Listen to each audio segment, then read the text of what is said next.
Pemirsa, modus baru kejahatan terhadap anak lewat media sosial diungkap oleh Bareskrim Polri lewat modus yang dikenal dengan istilah grooming. Pelaku berupaya mendapatkan foto maupun video anak saat melakukan kegiatan yang diperintahkan pelaku. Ani Rahmi akan menjelaskan kepada Anda mengenai apa itu grooming dan bagaimana cara orang tua mencegah modus kejahatan ini terjadi terhadap anak-anak mereka dalam segmen Fact Check berikut ini. Ani, silakan.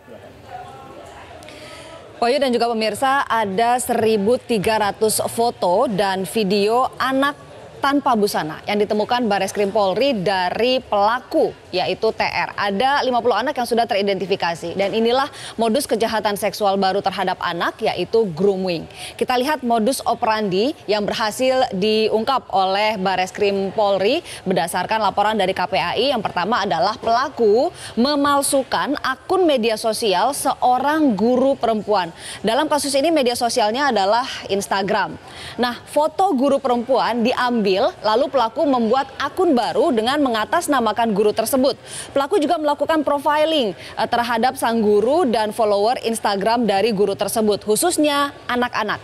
Lalu akun Instagram anak di-follow satu persatu oleh akun palsu. Nah, lewat akun palsu berkedok guru perempuan ini pula, pelaku kemudian melakukan kontak dengan sejumlah anak. Tahapan modus yang paling krusial adalah yang kedua, yaitu grooming, yaitu pelaku berupaya untuk membangun hubungan, mendapatkan kepercayaan dan ada hubungan emosional dengan anak, serta berusaha meyakinkan mereka. Tujuannya adalah agar bisa memanipulasi, mengeksploitasi, dan melecehkan. Dalam proses grooming ini pula, pelaku menggunakan banyak sekali taktik. Mulai dari berpura-pura menjadi kawan sebaya, memberikan hadiah, memberikan perhatian, nasihat. Pelaku juga mengeluarkan ancaman jika korban tidak menuruti keinginan pelaku. Nah, kemudian pelaku meminta korban untuk berfoto atau merekam video dalam melakukan tindakan-tindakan yang cabul. Foto dan video itu awalnya dikirim melalui pesan privat di medsos atau direct message. Tapi kemudian pelaku berkembang meminta nomor WhatsApp korban. Kemudian begitu mendapatkan nomor WhatsApp korban, maka hubungannya lebih pribadi lagi, di mana foto dan juga video yang direkam ini dikirimkan via WhatsApp, tidak lagi lewat media sosial. Nah, kita lihat siapa saja yang bisa menjadi groomer atau pelaku. Siapa saja bisa menjadi groomer. Bisa orang asing dengan menggunakan akun palsu seperti yang ditemukan oleh Bareskrim Polri, bisa juga bagian dari keluarga. Sementara peran yang bisa dilakukan adalah bisa sebagai mentor, kekasih, sebagai figur idola. Nah, yang menarik adalah yang diungkap oleh Bareskrim Polri ini, pelaku adalah orang asing dengan menggunakan akun palsu. Siapa dia? Dia adalah seorang narapidana laki-laki di Surabaya, berusia 25 tahun, dan pelaku sendiri divonis 7 tahun 6 bulan penjara karena mencabuli tetangganya yang merupakan anak di bawah umur. Pelaku baru menjalani 2 tahun masa pidananya. Inilah kok bisa narapidana tapi punya akses terhadap handphone dan media sosial.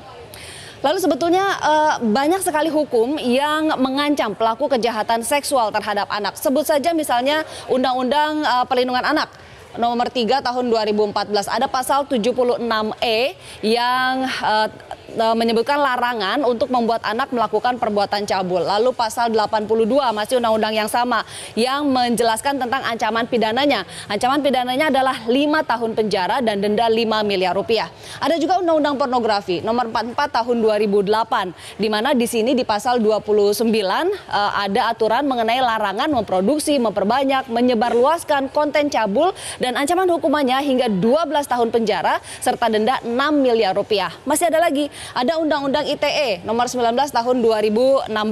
Di sini disebutkan bahwa ada di pasal 45 ada larangan untuk distribusi dokumen elektronik yang memiliki muatan kesusilaan. Ancamannya 6 tahun penjara dan denda 1 miliar rupiah. Nah, khusus untuk kejahatan seksual terhadap anak, ada Perpu nomor 1 tahun 2016 yang mengatur pemberatan hukuman bagi pelaku. Mulai dari masa pidananya ditambah 1/3, lalu juga ada pengumuman identitas pelaku, jadi biar publik tahu siapa pelaku sebenarnya, dikebiri hingga pemasangan alat pendeteksi elektronis. Kita hitung hukumannya, kalau misalnya semua ini diakumulasi maka 5 tahun, 12 tahun, 6 tahun, 23 tahun. Kalau ditambah sepertiga lagi 7,6 tahun, total 30,6 tahun pidana penjara. Sementara dendanya jika diakumulasi bisa sampai 12 miliar rupiah. Tapi kan ternyata tidak, karena yang dikenakan hanya satu, yaitu hukuman 15 tahun hingga 20 tahun penjara atau bisa juga terkena hukuman mati dan dendanya 5 miliar rupiah. Nah, kepada orang tua dan juga orang-orang dewasa di sekitar anak seperti guru, pengasuh, harus selalu memperhatikan anak dan waspada, terutama jika menemukan ciri-ciri yang menjadi indikasi bahwa anak adalah korban dari grooming. Kita lihat di sini ciri-cirinya. Yang pertama adalah anak menjadi sangat tertutup. Bahkan untuk aktivitas sehari-hari seperti kegiatan yang dilakukan, teman-temannya, anak menjadi sangat tertutup dan tidak lagi bercerita kepada orang-orang dewasa di sekitarnya, termasuk juga orang tua. Lalu anak memiliki pacar yang usianya jauh lebih tua. Anak juga tiba-tiba memiliki banyak sekali barang baru dan juga uang yang lebih banyak dibandingkan dengan uang jajan yang diberikan orang tua misalnya. Dan juga anak mudah tertekan, bahkan sensitif. Karenanya orang tua dan orang-orang dewasa di sekitar anak harus peka dengan perubahan-perubahan yang ada di diri anak. Dan jika melihat ciri-ciri salah satu saja seperti ini, segeralah cari lebih dalam, cari tahu apa penyebabnya. Dan jika memang terbukti anak menjadi korban grooming, segera lapor ke polisi. Berikutnya adalah orang tua juga bisa melakukan peran lebih. Yang pertama ada komunikasi, komitmen, dan supervisi. Komunikasi ini tentang apa saja? Penggunaan gadget, media sosial, keseharian anak, teman-teman anak, apa saja. Buka dan jaga jalur komunikasi dengan anak. Termasuk tentu saja tentang keamanan bermedia sosial. Pastikan anak tahu informasi apa saja yang boleh disebarkan dan apa yang tidak boleh disebarkan. Lalu juga buat kesepakatan, ini terkait masalah komitmen mengenai penggunaan gadget. Misalnya berapa lama anak bisa main gadget, kapan dan di mana boleh main gadget. Lalu misalnya ada komitmen dengan kesepakatan ini baik dari orang tua maupun dari diri anak sendiri. Nah, dari orang tua juga harus memberikan teladan dan komit tidak menggunakan gadget di waktu-waktu yang disepakati. Jangan sampai anaknya dilarang tapi orang tuanya pakai gadget, itu kan tidak memberikan teladan.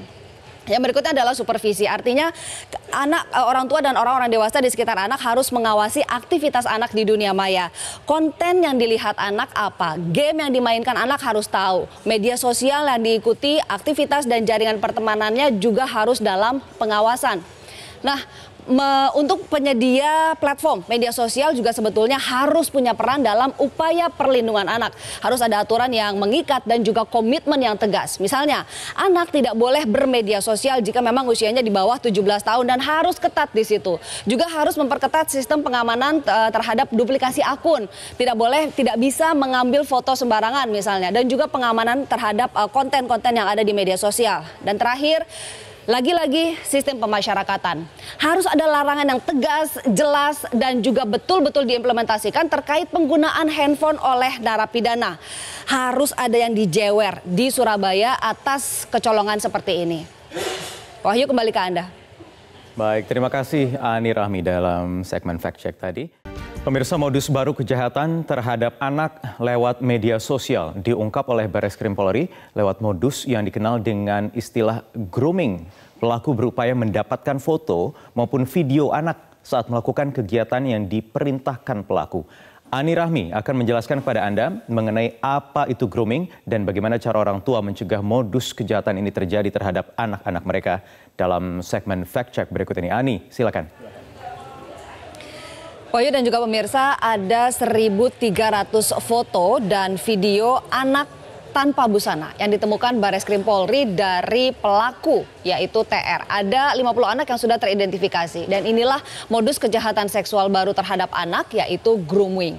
Kita lihat modus operandi yang berhasil diungkap oleh Bareskrim Polri berdasarkan laporan dari KPAI. Yang pertama adalah pelaku memalsukan akun media sosial seorang guru perempuan. Dalam kasus ini media sosialnya adalah Instagram. Nah, foto guru perempuan diambil profil, lalu pelaku membuat akun baru dengan mengatasnamakan guru tersebut.